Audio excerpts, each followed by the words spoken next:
Today we'll be learning how to use a spill kit for chemical or oil spills. Proper spill management is important to protect ourselves and the environment. Spills can happen anytime, anywhere. Having a spill kit readily available and knowing how to use it can prevent accidents and environmental damage. Let's take a look at what's inside a typical spill kit. First, assess the situation. Determine the type and extent of the spill. Ensure that the area is safe to approach and that there are no immediate hazards. Next, put on the necessary PPE found in the spill kit.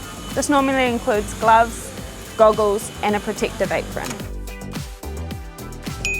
Contain the spill by placing absorbent socks or booms around the perimeter. This prevents the spill from spreading and limits environmental damage. Absorb as much of the spill as you can. Place all used absorbent materials, PPE and contaminated items in the designated disposal bags. Seal the bags and label them appropriately for disposal.